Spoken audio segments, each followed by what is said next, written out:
I look at examples of other companies that started where you guys are now, Canadian focus. I would look at something like Osisko. Osisko, same place as you, early 2000s. They've gone through a process, but it's taken them a long time to kind of get to where they are. Well, I can't remember what it sold for. What was, I'm not quite sure what the amount was, but Malartic? Yeah, $4 billion. $4 billion, big number, right? Yeah. That's a good day at the office, right? When that happens.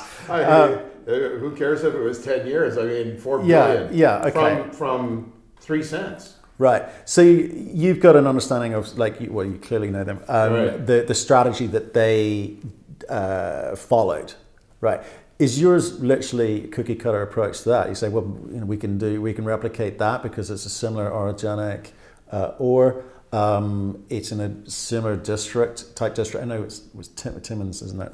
Are you just following that model that's already well established and well done, or have you had to think about how you go about managing and developing this asset with, the cash restrictions that it has on it now? I mean, how do you go about that? What's the thinking?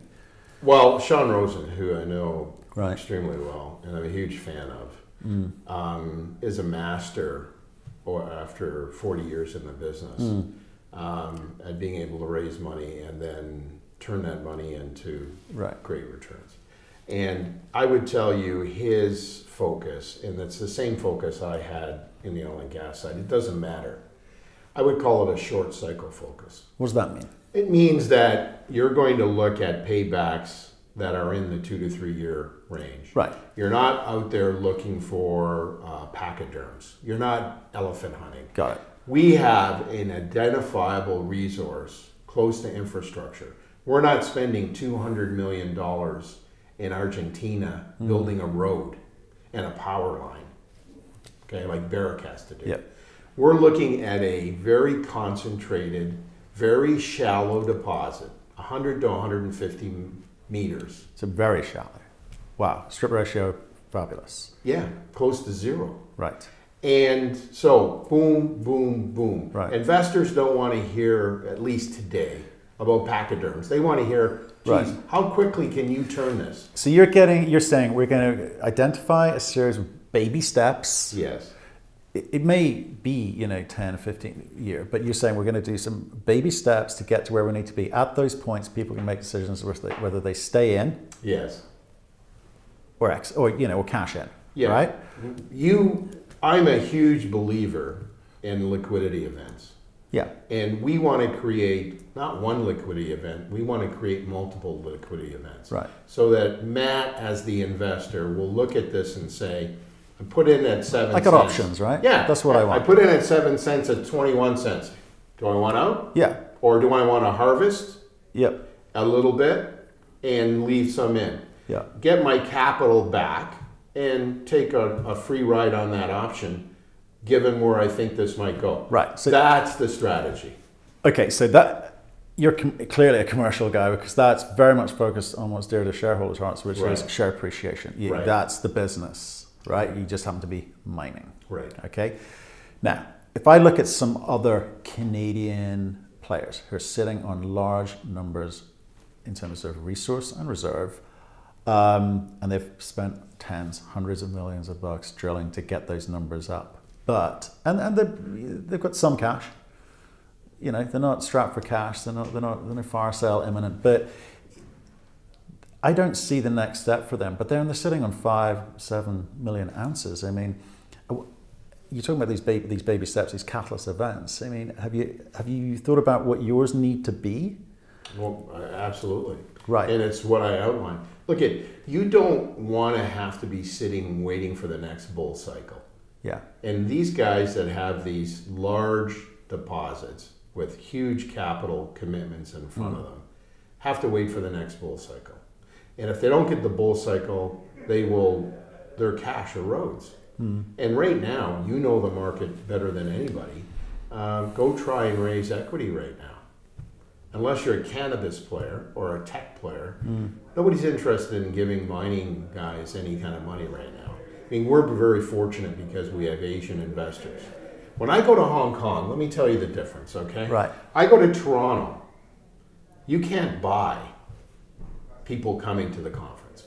You go to the Scotiabank conference, and it's a great conference. Yeah, good people. 3 people show up. Right. 3 people, and you're looking through the lights to see who's in the audience. But what's happened? Do you think have people got exhausted, or have they been burnt too many times, or is it just as simple as there's nicer, shinier, more profitable projects, cannabis, etc., out there right now? What's going on? So, the 10 top gold companies, total market cap, 121 billion. Okay, the top 5 cannabis companies after 2 years, 88 billion. You tell me what happened. All the risk capital in Canada has gone into cannabis.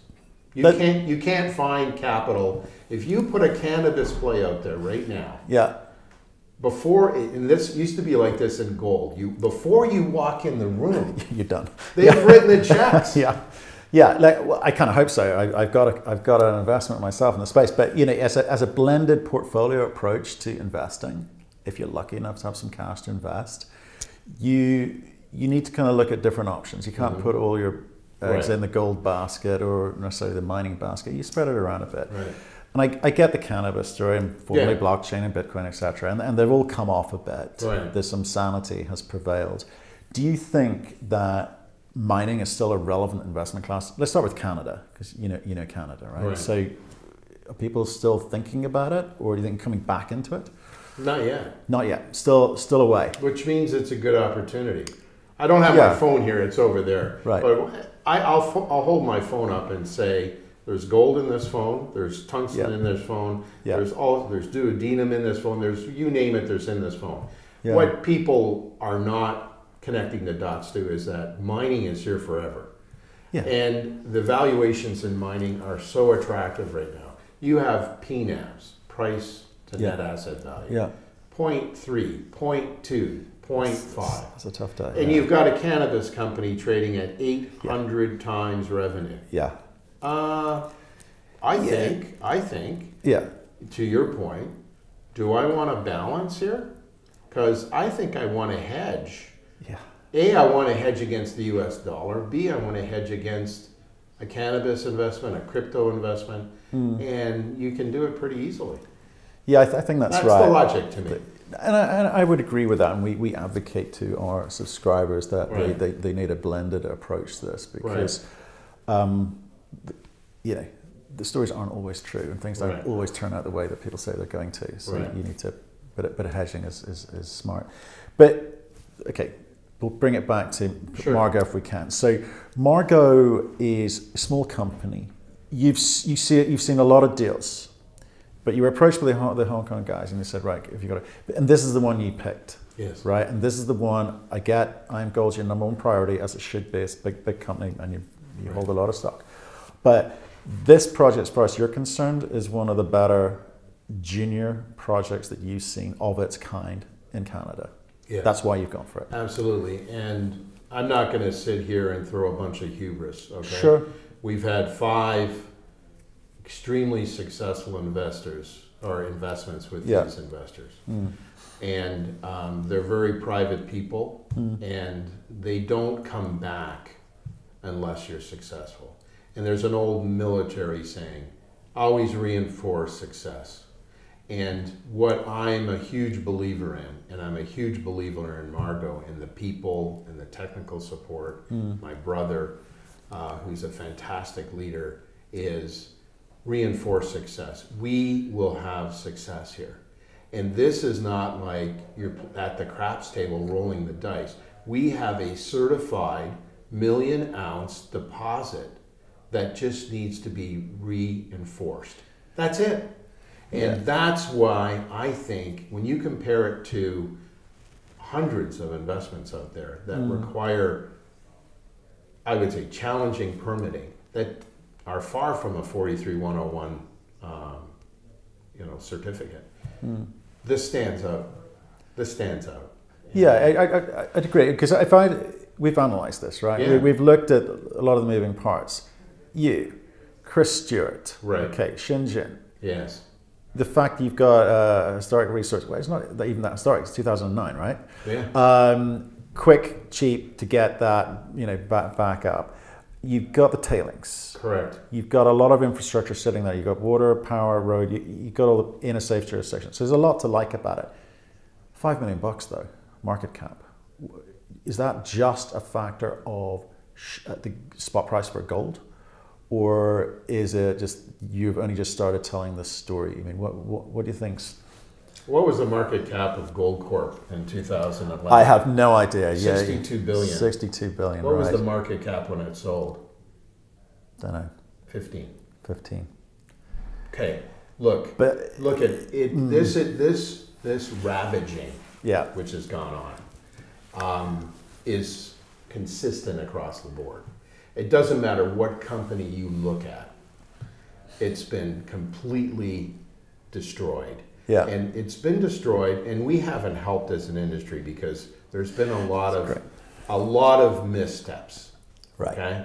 We've seen value destruction with big projects that have gone south. What do you mean by value destruction? In terms of shareholder value or? Yes. Fair shareholder value because a mine hasn't been what they thought it was going to be. Right. And big bets were made when the bull market was at its peak. You had a lot of money going after what I would call stupid things. And you had that happen in the oil business. You're having it happen in the cannabis business right Sure. now. It's been a reset in Canada, for sure. Yeah, and seen that. We all remember .com. So all I'm saying to you, Matt, is look, we are now being punished for the sins that we committed, and we committed sins. Yeah. And that usually means there are opportunities, and you learn from those mistakes. What did I learn from my 28 years in oil and gas and 10 years in mining? Focus on short cycle economics. Stay away from long cycle investments that take 10 years to pay back, huge capital commitments, and as a result of being out there over time, high risk. Minimize your risk. Short time, short payback, small capital, and if you do happen to have that bull cycle start, you're going to get your money back very, very quickly. That's what Margaux is.